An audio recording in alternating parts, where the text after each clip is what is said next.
All right. Hi, everyone. Thank you so much for being here for our panel discussion on psychedelics and cancer.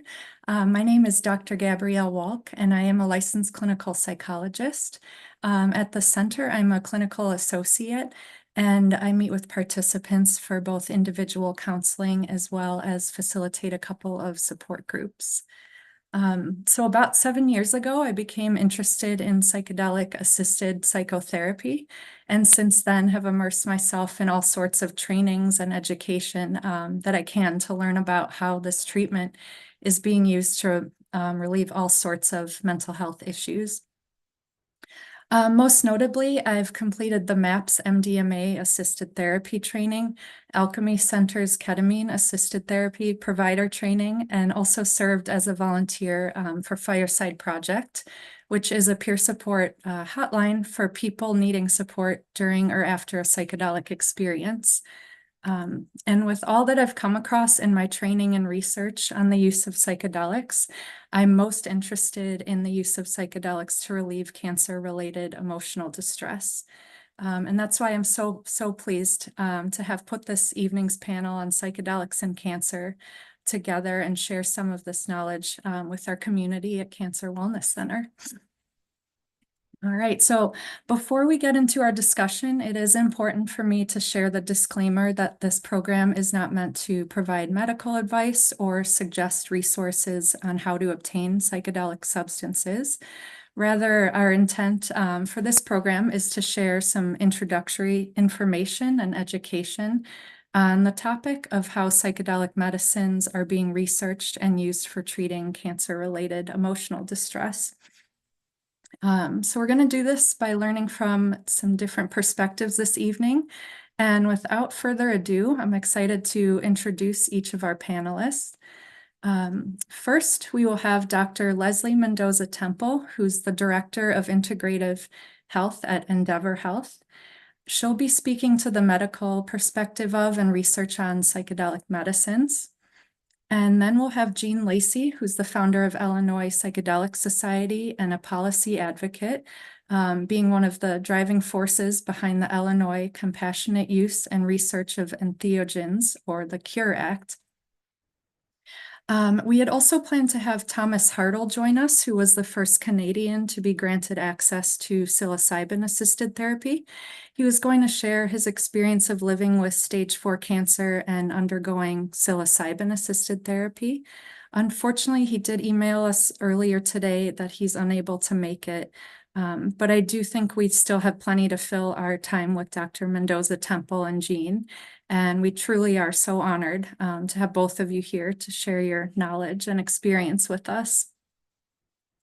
So we'll begin by giving each of you some dedicated time to share on your perspective of psychedelic assisted therapy.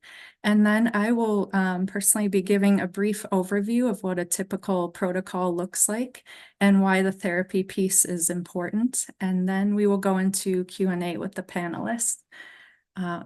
So we do have a lot we want to touch on this hour and to give each panelist enough time. So I'll be keeping time and we'll give the panelists a heads up by coming back on the video when you have about a minute left.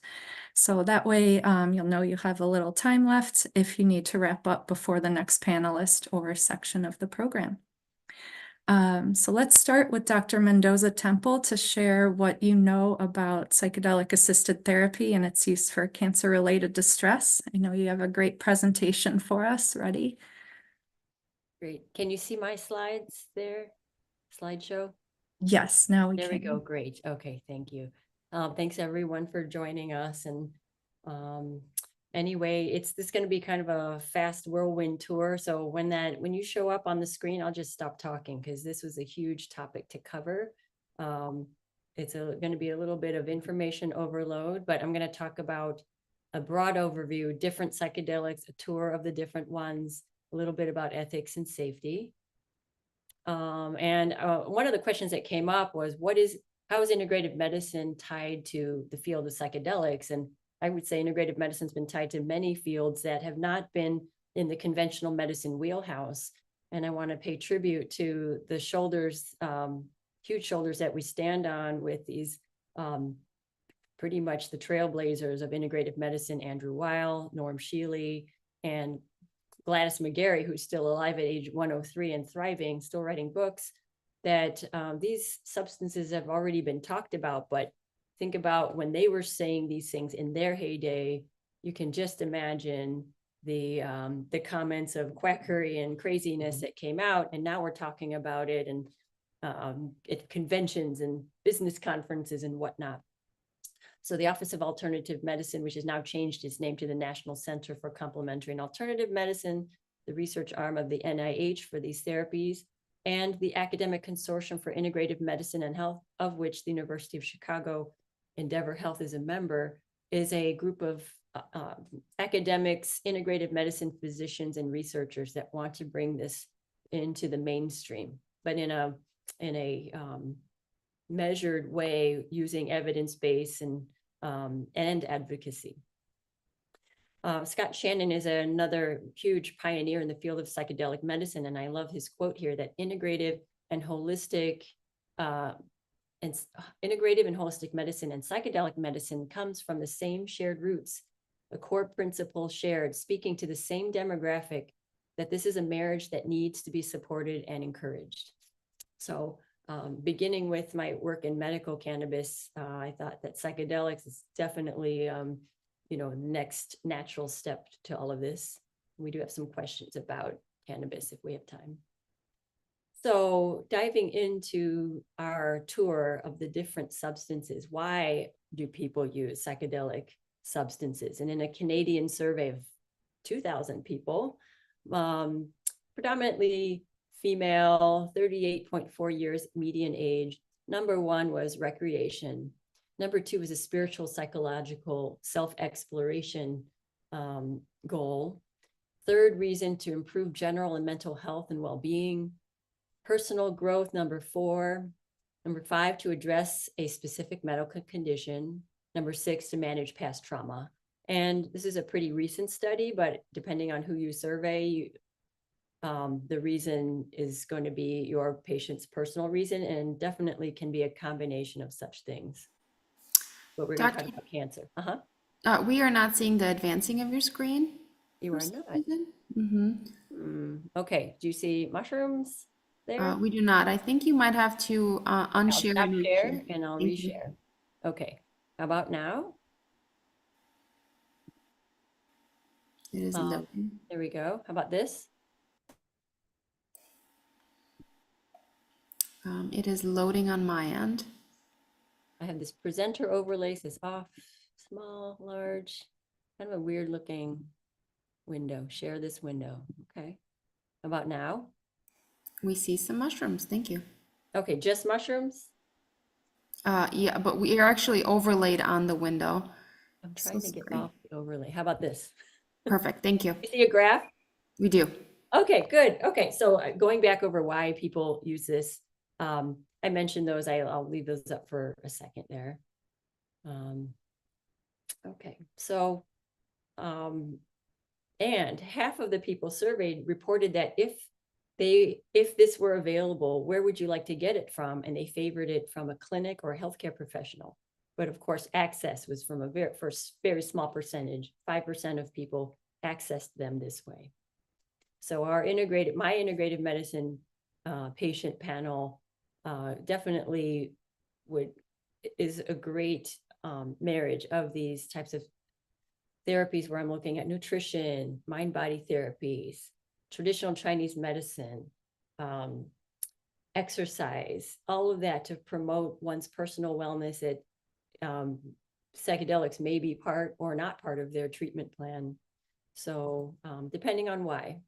So this is the big tour of what are all the different ones. And we'll talk more about psilocybin and ketamine mostly, but we need to keep our radars up for MDMA, which is also known as Molly or ecstasy, because that may be descheduled and more widely available as well. So we now have 3 psychedelic substances that we're going to see in the mainstream in the next coming years, more quickly than some of the other substances here. But these are the substances I'm going to talk about. For those who are just listening in, we've got mescaline, ayahuasca, and DMT. 5-methoxy-DMT, ibogaine, LSD, MDMA, kratom, which is not a psychedelic, but I'll talk about it anyway, psilocybin, and ketamine. So mescaline, which is a derivative coming from different kinds of cactus, particularly peyote, San Pedro, and Peruvian torch, acts on serotonin receptors, and it's taken in orally. Takes about 30 to 60 minutes to kick in, or 2 to 4 hours if it's cactus that's ingested. Can last a day, half a day to 14 hours really, with effects including euphoria, feeling more sensations overall, reduced anxiety, depression, reduction of PTSD symptoms, even alcoholism, and an increase in spiritual openness. It's also used for medicinal purposes as well in Native American medicine. Side effects are, and with all of the substance I'm going to talk about, digestive side effects, just pretty much assume that could be happening with any of these substances. And also the effects where the positive ones like euphoria, tactile sensation. I'm only picking out a few things, and this is by no means a comprehensive list of what these substances can do, nor is it also there are other side effects that one can experience that I haven't mentioned, but my slides only fit so much. Some considerations here is that peyote takes 15 to 20 years to grow. It is only for legal use in the Native American church for religious ceremonial purposes. It's revered like the Eucharist is for Christians. Over-harvested. These are things that we have to really pay attention to in the wild popularity that psychedelics are gaining, that we also can do horrible things with over-harvesting and decimating our native supplies. So this is just something to keep in mind, of course. The next topic here is DMT, dimethyltryptamine, and ayahuasca. And ayahuasca is a brew that comes from 2 plants from the Amazon, a leaf that contains DMT and a vine that contains an MAO inhibitor. They work on serotonin and sigma-1 receptors. We do have DMT that occurs naturally in our bodies. And when you combine the substances together in this brew, the MAO inhibitor component prevents that DMT from being deactivated in the gut, making it more available. So it's typically taken as an oral drink, but the leaf can be smoked.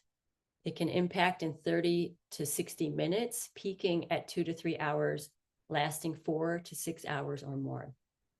Some of the effects are visual patterns, beings, contact with other like objects that are perceived as alive, euphoria, a heightened perception and senses increased, and it can provide access to a normally invisible and immaterial world. Side effects, as I mentioned with GI, are the purge or vomiting and diarrhea, and it can transiently increase your blood pressure and heart rate.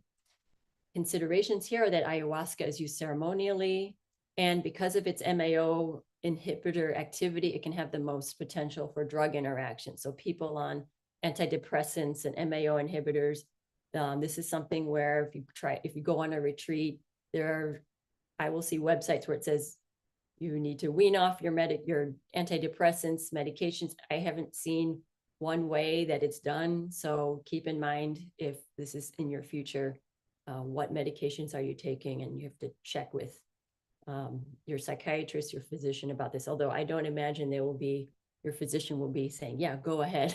So I'm realistic about that.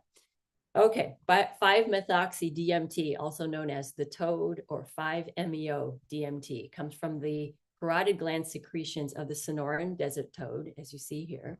And it can come from a bean coming from the Amazonian basin, Anandanathera bean. Works on serotonin receptors. And when I say serotonin receptors, we think about things like a sense of calm or pleasure, antidepressant. We take medications that are SSRI, serotonin receptor reuptake inhibitors. So these substances work on those same receptors. It can be smoked, vaporized through the lungs, or sniffed up the nose. It's a rapid onset, peaks very quickly, lasts not that long, 30 to 60 minutes.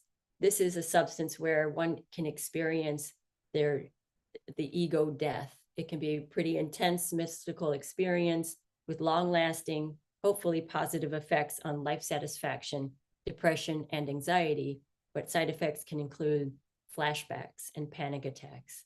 These can be also, there can be traumatic experiences with these journeys, these trips, so we have to keep that in mind as well. 5-methoxy-DMT sounds like DMT from ayahuasca that I mentioned, but it's about 10 times as potent as DMT. And we have to think about the impact this has on the toad population, because when you harvest a whole bunch of these toads and you milk their parotid glands and you pick them up from one place and you put them in a new habitat and they're expected to figure out how to survive, we have to think of the ethics of this as well as the supply, with everything, you know, gaining in popularity. Ibogaine comes from a shrub in Africa and is used in the Bwiti spiritual tradition in Gabon. It works on multiple receptors with serotonin, opioid, and NMDA receptors. It's taken in orally with a slow onset, about 1 to 3 hours, with 24-hour duration and a prolonged afterglow for weeks. It can have, it's got some interesting work with anti-addiction properties for alcohol, cocaine, and other addictive substances, including opioids, nicotine, methamphetamines. Profound spiritual experiences may occur with this, and even a revisiting of repressed memories. Cardiac stuff, this is what you'd want to watch out for with anyone going on an ibogaine journey. Anyone who's got a prolonged QT interval or any kind of cardiac instability, you have to be very careful or don't do it. As with other psychedelic substances, there can be GI issues, but also wobbly, loss of balance, ataxia, and such. There have been deaths related with ibogaine, and these have been typically in non-medical settings where perhaps the participant had a pre-existing cardiac condition and something happened and there was no medical help around. So keep that in mind. And the supply is also threatened in the great popularity of this. I have seen websites where trips in Africa for ibogaine trips happen. And this is, you know, this is again a new area with an old medicine. So consider the impacts on the environment as well for this. LSD, however, is a synthetically derived substance. It works on serotonin and maybe some dopamine influence. It's almost always taken in as a blotter paper with LSD saturated on it on the tongue. Onset's pretty quick at 15 to 45 minutes, peaking in 3 to 6 hours, lasting half a day or more. Sensory enhancement with taste and smell and visuals can come up. Profound life-changing spiritual experiences and a connectedness to the universe may occur. Acute anxiety can also occur with this, and other side effects, as I've mentioned before. And the long duration of this substance makes it challenging to apply in a clinic, because who's going to watch someone who's going through things for such a long time? But we do not know of a lethal dose of LSD, so that's nice to know. MDMA is getting a lot of attention. In August, it may be getting FDA approval, or I'm sorry, it may even be descheduled into and Jean's going to talk more about scheduling of substances, but this in association with a specific therapy may be used for PTSD. It has psychedelic and stimulant effects and works on your serotonin, norepinephrine, and dopamine receptors, increasing their release and decreasing their reuptake. So when those substances are more available, then there's a flood of all kinds of, who knows, like energizing effects, distortions in time and perception, and enhanced enjoyment from sensory experiences, and a pro-social skill, a connectedness that can increasing one's self-awareness and empathy. It can act pretty quickly, well, not super quickly, 45 minutes onset and peaking 15 to 30 minutes later, and can last about 3 hours acutely, but have effects for days afterwards. You have to watch for transient increases in blood pressure and heart rate, but there can also be jaw clenching, lightheadedness, panic, feeling hot, and then drinking a ton of water and water overloading and becoming hyponatremic, which can be an emergency. High-risk sexual behavior from reduced inhibitions, and not safe. None of this, any of this stuff I'm talking about would not be safe for driving. Motion perception may be decreased. Looking at the tablet right there, you can imagine that all kinds of stuff can be contaminated. Bath salts, stimulants, caffeine, cocaine, heroin, meth. You just don't know what you're taking when you get a pill like that. So, if we can monitor the safety and the manufacture of these, and you're only getting MDMA, then you would use that with your therapist who's properly trained and use this for folks with PTSD. Kratom, I bring this up because I get a lot of questions about it. It's not psychedelic. It actually works on the opioid receptors. So it's thought to help with opioid dependence as a less quote unquote harmful form of opioid. So it may help with pain. At low doses, it's stimulating, and at high doses, it's sedating. So it's perceived as cheaper and more natural, but it can still be addictive, like opioids. And there are contamination concerns as well. Because it's on the DEA's drug of concern list, it's not, you can go to a store and find kratom, usually housed with a CBD store. So it's just on the suspicion list. The overdose looks like an opioid overdose, and it's treated the same way. Psilocybin, we'll talk more about that also with respect to the law that's hopefully going to pass soon. Works on serotonin, typically taken orally. It acts in 20 to 40 minutes after it's ingested, either as a liquid or as the powder or as a capsule, and it can last 4 to 6 hours. It can last longer though. Euphoria, an altered perception of time and space, visual and auditory hallucinations, introspection, spiritual experiences can happen, as well as the GI side effects I mentioned, or even anxiety, paranoia, transient increases in the heart rate, pupil dilation, derealization or depersonalization. These are things that can happen on mushrooms depending on the dose. And if there's a history, anyone who's actively psychiatrically unstable should really stay away from these substances because you don't know what's going to happen. So be mindful of that. And if there's severe cardiovascular disease, I would avoid, and also in pregnancy, which kind of goes with all the other substances as well.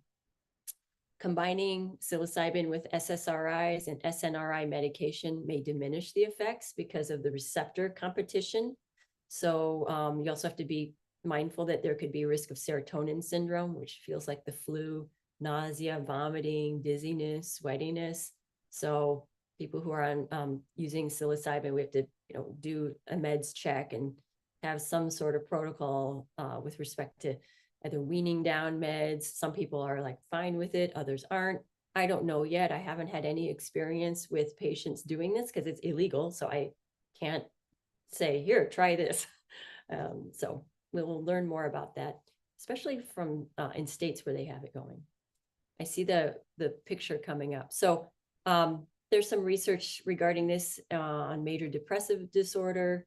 And there's more and more research coming about even in depression and anxiety in patients with life-threatening cancer, that it can be helpful and have an enduring effect.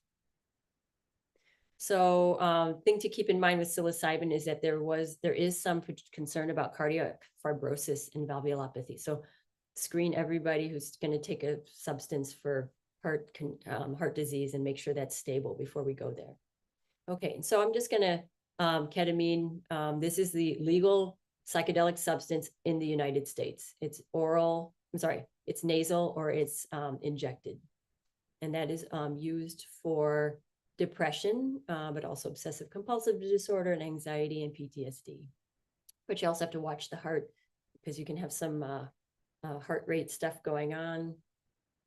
And so since I just wanted to bring this one topic, is that as a Western society, we have condemned these therapies and then said, okay, now we're going to put it in our white dominant medical framework. So I have to make this statement that we have to honor the traditions, the people that brought about many of these substances, and that there's a lack of diversity within the field with the researchers, where Indigenous people and people of color are underrepresented in this field. So we need to call that to light, as well as realize that now that we've said, oh, look what we've got, and we've condemned them, and now I just want to be aware of some of the arrogance that we can exhibit, not we, but recognize that we used to criticize and oppress, and now we're embracing, and that we didn't start this stuff.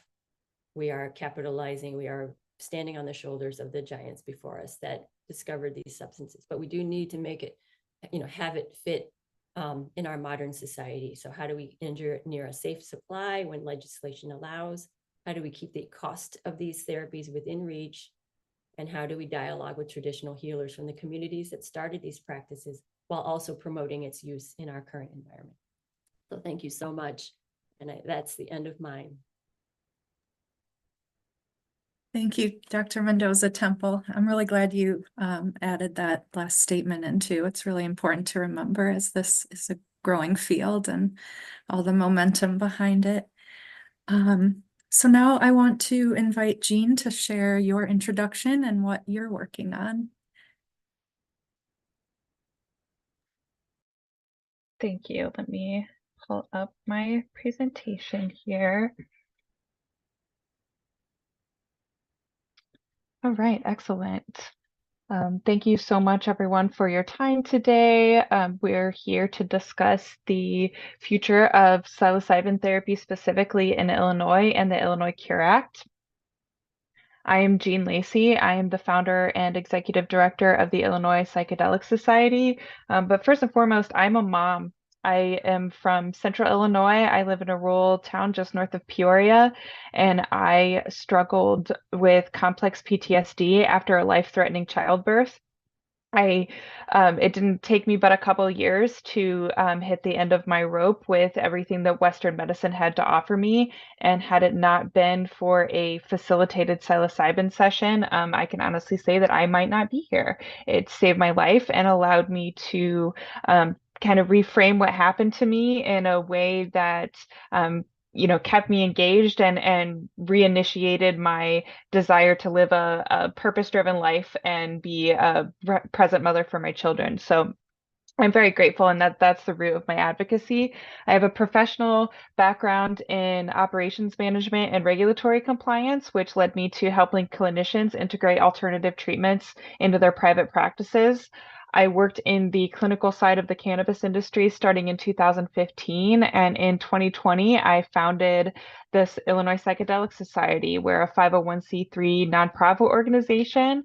I'm currently the executive director. We're a community of doctors, mental health professionals of all backgrounds, and harm reduction advocates coming together to promote psychedelic literacy in Illinois and advocate for a common sense approach to psychedelic policy.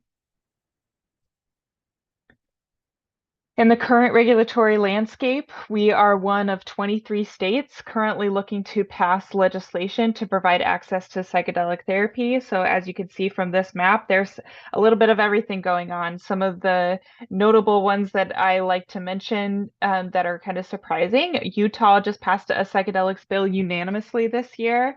Arizona passed a bipartisan bill in the Senate and is currently looking to move it in their House. Missouri moved a bipartisan bill to provide psychedelic assisted therapy services to veterans, and even Indiana is moving a bill to fund research. The Illinois Cure Act was largely modeled after Measure 109, the Psilocybin Services Act in Oregon, but we certainly did our homework and looked at a little bit of everything that was happening across the map. And with the regulatory compliance background that we had in Illinois, we were able to draw from lessons learned in the cannabis space and the way that we regulate other substances to help us inform what this bill would look like. So this is just some of the psychedelic research going on with various substances. I think that some of the notable things is that a lot of these substances function very similarly in terms of the way that they interact with our brains and bodies, but each one kind of has its own unique use case, and due to some of the differences that Dr. Leslie mentioned, it's helpful to put that in the context of what kind of conditions that these are being used for. So with psilocybin in particular, at 4 months, 75% of participants achieved remission from major depressive disorder and no longer showed signs of depression symptoms in their phase 2 clinical trial. So nothing else on the market right now even comes close to that track record of success. So the FDA granted breakthrough therapy status to psilocybin specifically 3 different times for the purposes of treatment-resistant depression. So that means that it's designated for drug candidates that meet significant unmet needs for patients. So it's just acknowledging that really nothing else on the market is able to do what these drugs are doing. So 60% of the current drug trials going on are for psychedelic substances in various contexts. So studying pain disorders, substance use disorders, eating disorders, PTSD, bipolar. I mean, it really is like running the gambit depending on the different substance. And here we're looking at ketamine, ayahuasca, and ibogaine. Something that you might notice is that all of these substances, with the exception of ketamine, are currently Schedule 1. So that is just the federal ranking system that dictates where or how we view substances and how we treat them and how we regulate them. So Schedule 1 means that there is no potential for medical use and that there is a high potential for abuse. So all of these substances are currently in that category according to the FDA, with the exception of ketamine, which is a Schedule 3 substance. So it's a little bit lower on the ranking, meaning that they have acknowledged that there's medical uses for ketamine and that that it's allowed to be prescribed by clinicians. So ketamine is most commonly used in anesthesia. It's not technically a psychedelic drug, it's a dissociative anesthetic. So if you've ever had a surgery, then you've likely had ketamine. It was really popularized during the Vietnam War, where they used it in the battlefield for if they were treating an emergent situation in the battlefield, they would usually give an injection of ketamine to lightly anesthetize the patient. And so that it was, without dropping their heart rate or their blood pressure dramatically, it was really safe to use in that context. There's actually a really interesting study that I read that they actually followed up with soldiers who had received ketamine on the battlefield, and they actually found that those who had received ketamine on the battlefield were at lower risk for PTSD upon coming home, and therefore at lower risk for other substance use disorders, and things of that nature. So I think that the finding of that study, or the title of it, I mean, was is this potentially a vaccine for PTSD? And I don't know if I would go that far, but I definitely think that it's interesting to think about the implications of that study.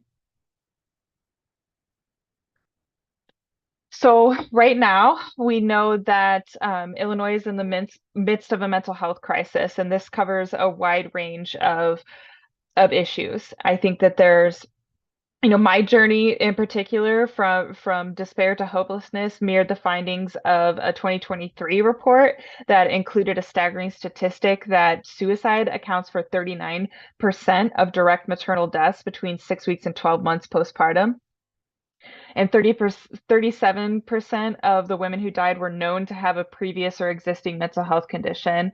And of course, this disparity in care is even greater when you acknowledge that Black women are nearly 4 times more likely to die during and after pregnancy, and Asian women are twice as likely as compared to their white counterparts. And I think that veterans suicide is another major issue that cannot be understated. They used to say there are 22 veteran suicide deaths by suicide a day. And now that official number is at least 44 a day. So, this just emphasizes the urgent need for passing this kind of legislation. I think that the topic that we're here discussing in particular is another great use case.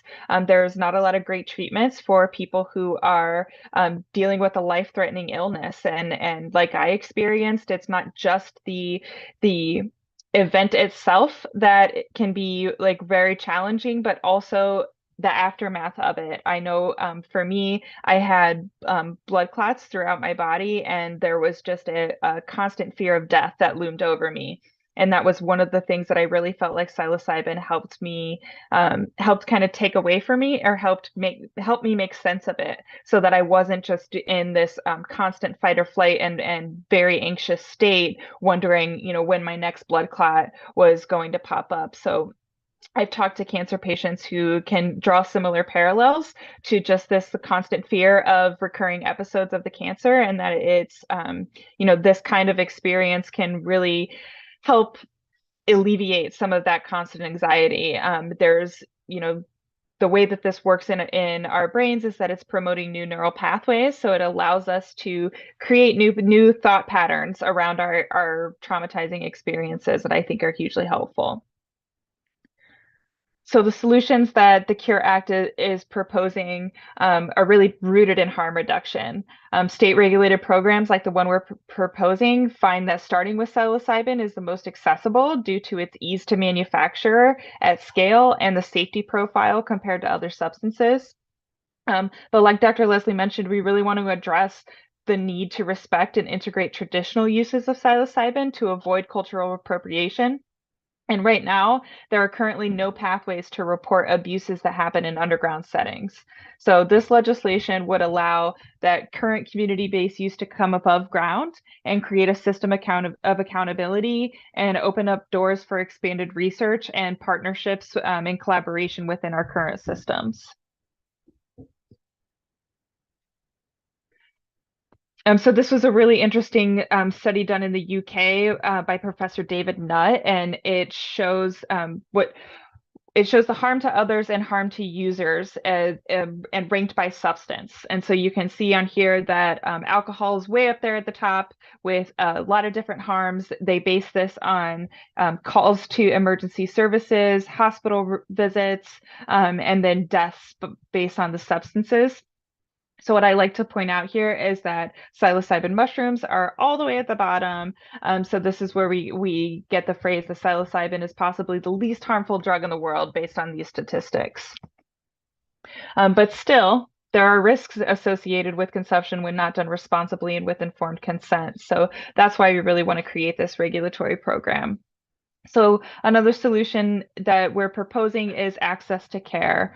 We know that a significant number of Americans are already self-administering psilocybin, and as the media coverage and policy movements continue to grow, this coverage, or this number, will only increase. So in order to accommodate, the Cure Act creates 4 license types for manufacturing, testing, service centers, and facilitators.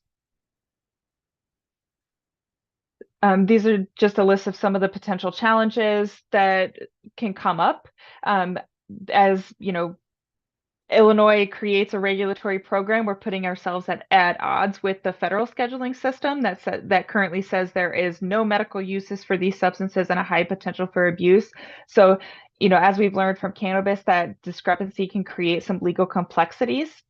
When trying to operate these businesses, it can typically result in high initial startup costs and ongoing operational expenses in order to meet these regulatory standards.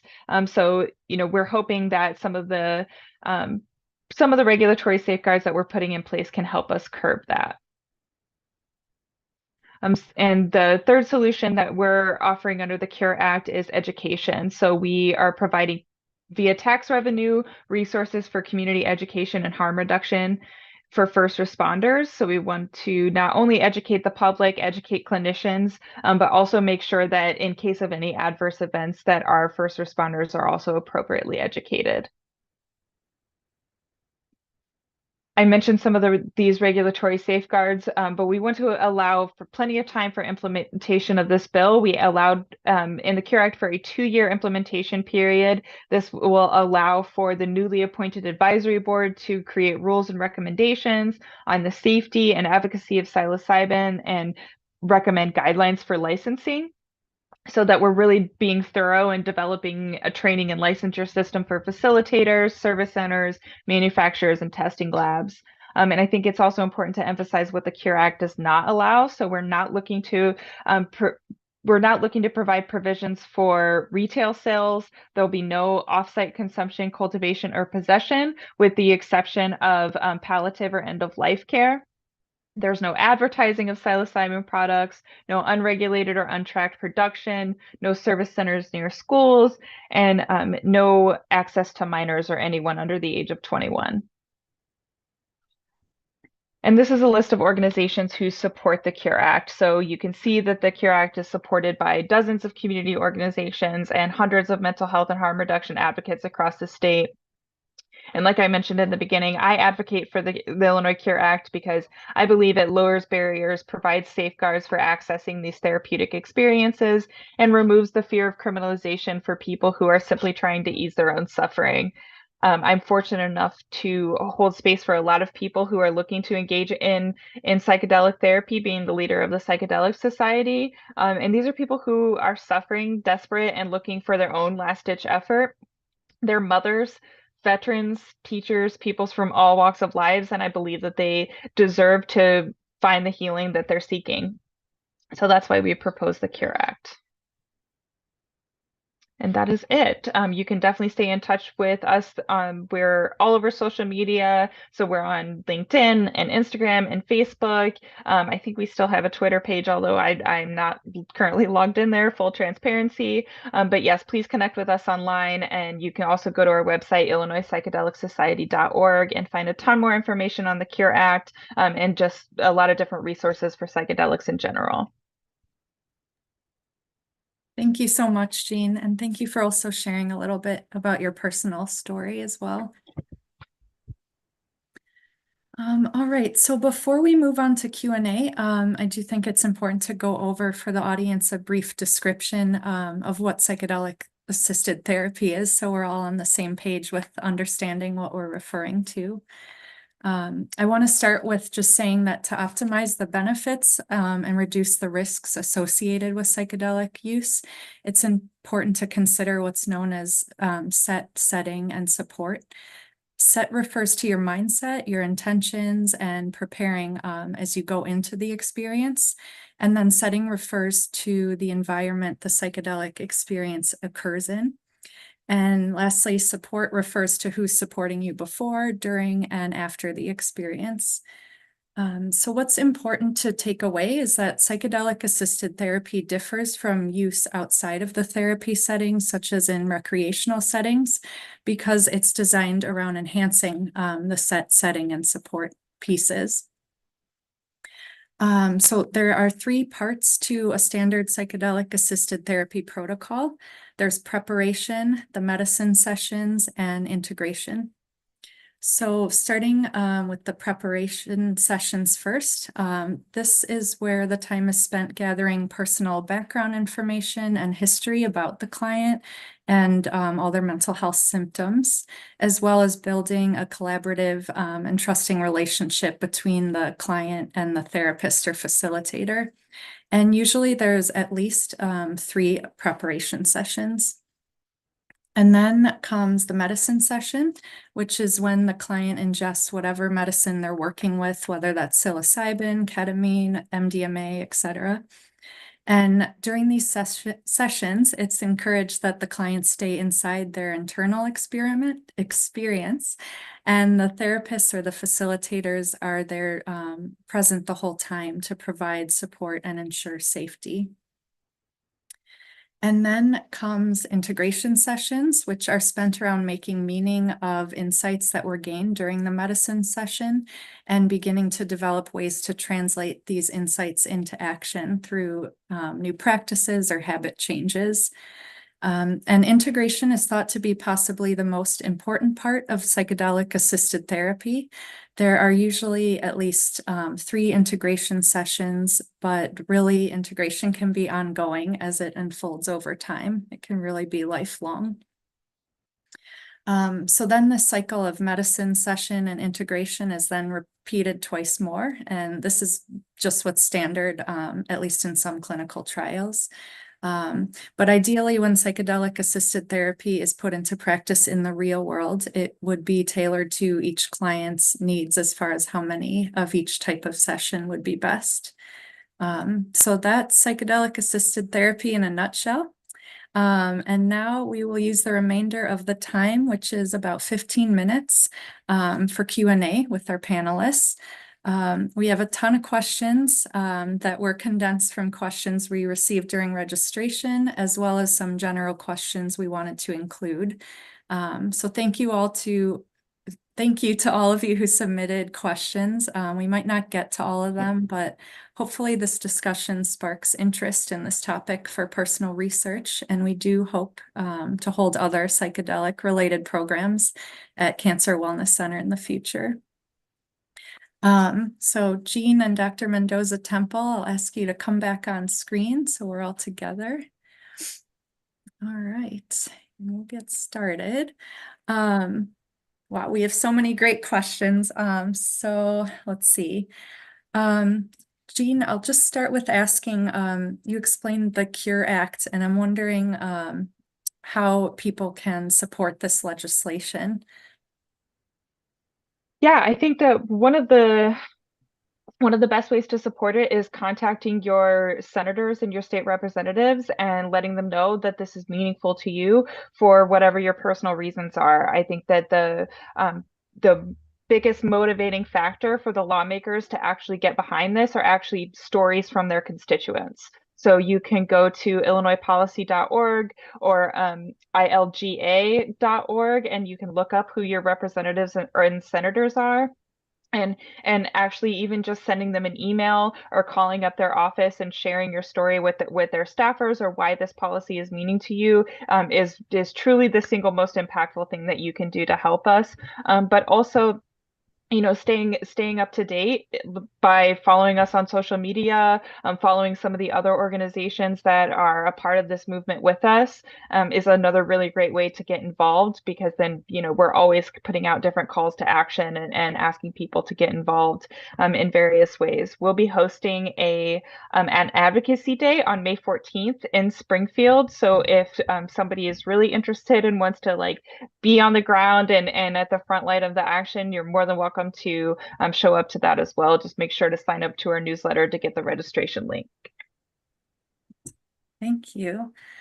And this one's for Dr. Mendoza-Temple.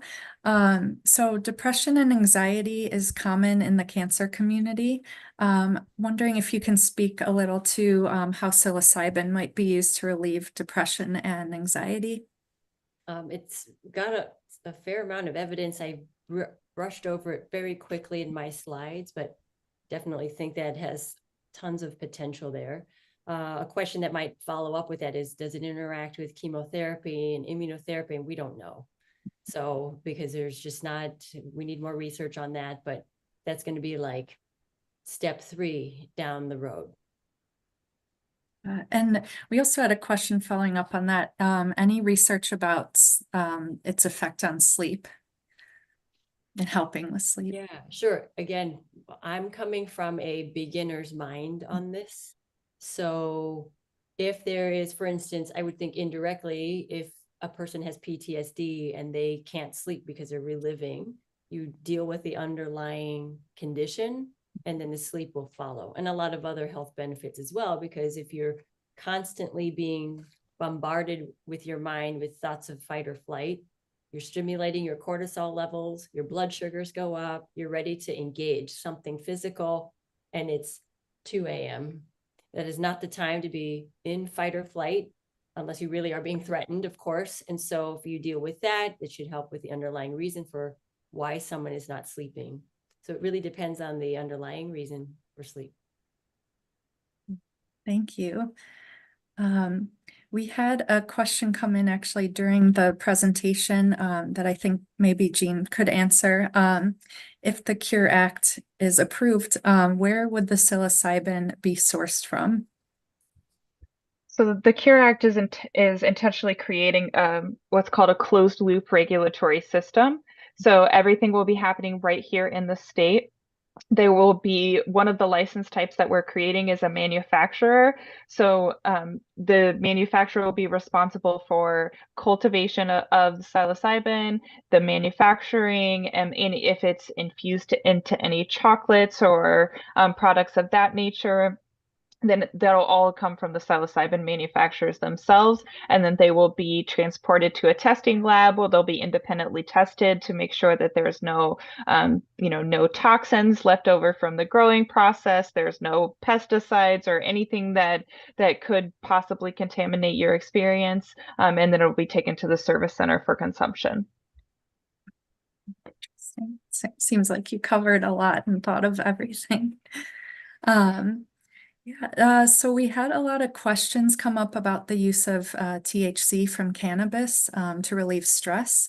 So Dr. Mendoza-Temple, how would THC differ from substances like psilocybin in treating depression or managing stress? If you can speak to that. Well, they work on different receptors. So both of them can help stress, but the THC works on your cannabinoid receptors, your CB1 and CB2 that are in the brain, in the rest of the body. There can be an intoxicating effect like there are with psychedelic substances, depending on what you're picking. So I think one big difference I see, and Jean, correct me as well, is that with cannabis it's kind of like a regular consistent use. Some of my patients use it every day to help them sleep, a tiny edible taken at bedtime. Whereas with psilocybin, we're not having a psilocybin dose every day, except in the microdosing world, which I'm also learning about and cannot speak very well about how do you do it? What's the evidence? So, talk to me in a year or two when we have more research. So consistency use, repetitive use of cannabis is also something that can lead to tolerance. So some folks need to take a break so they can reset and then be responsive to the original dose of cannabis they were on, instead of having to escalate doses and it not working as well. I also have patients who they are on the same dose for like 5 years and it is doing the same job. I'm like, lucky you, yay. We don't know who those people are. You're only going to know by trial and error individually. Thank you. I know you did a presentation for us a while back at Cancer Wellness Center about cannabis, so I'm hoping sometime soon this will be just like cannabis becoming regular now for in our respect to cancer treatment, or helping with the distress associated with the cancer diagnosis. A question for Jean.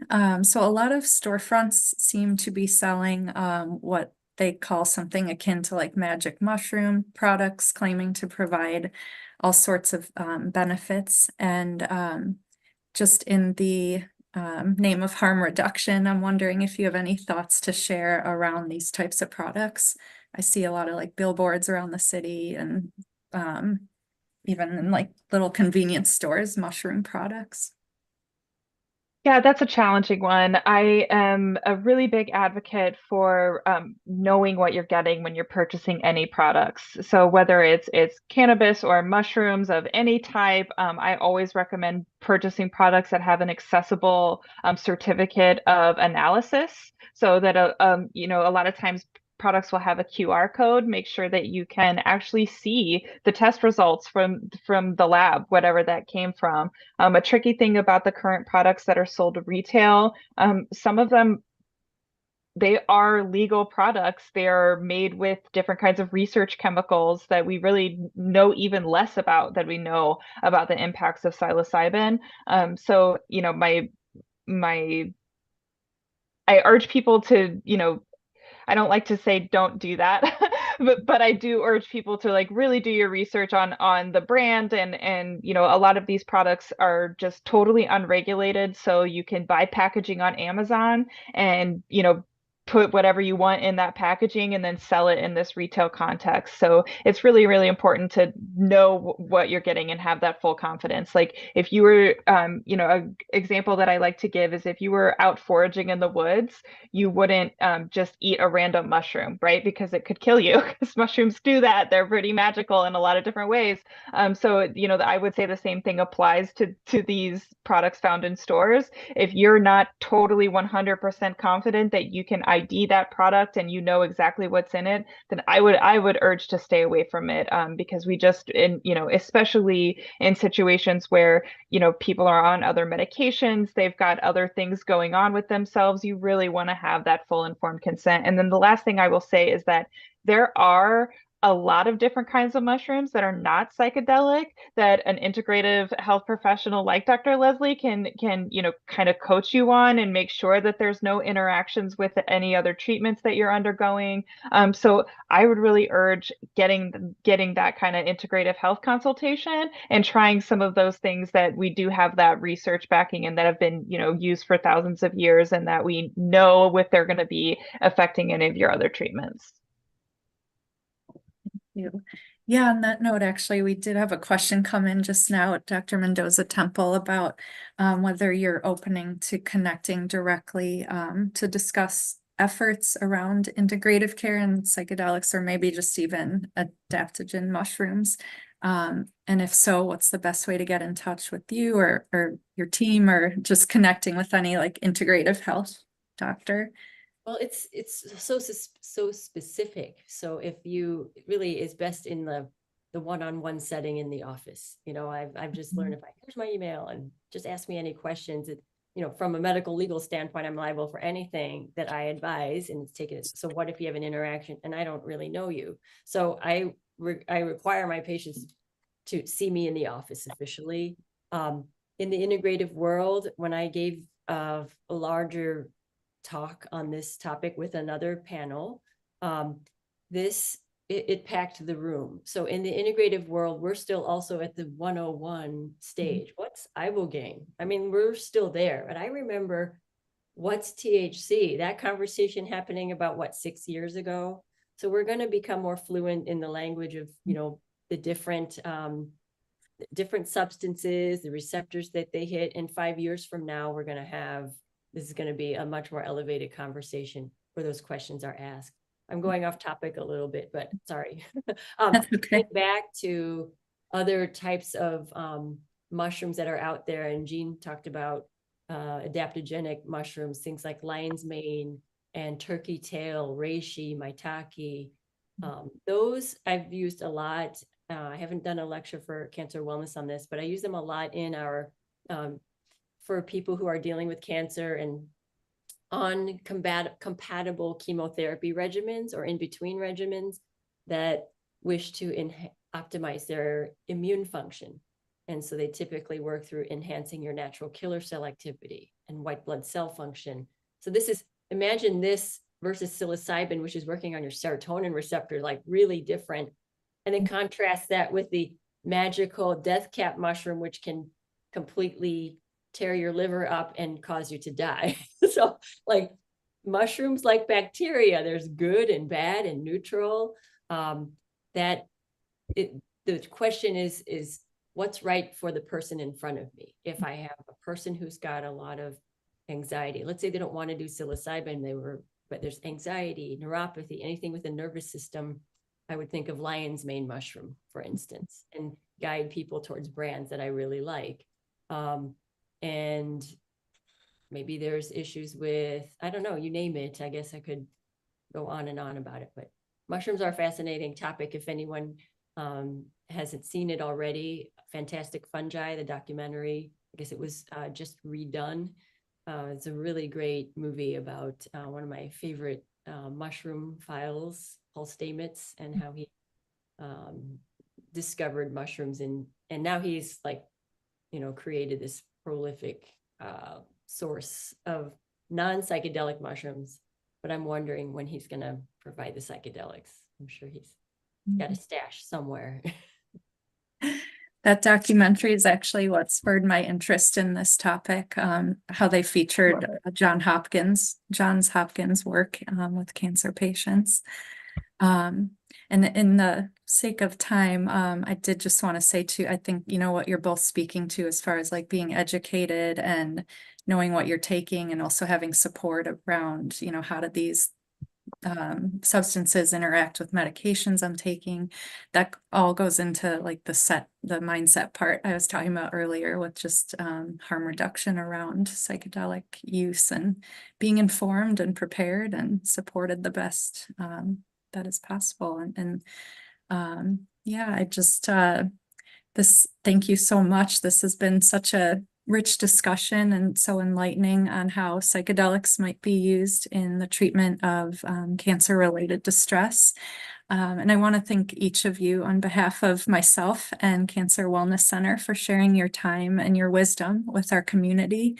And thank you all for the work that you're both doing and the part you're playing to bring relief to the cancer community.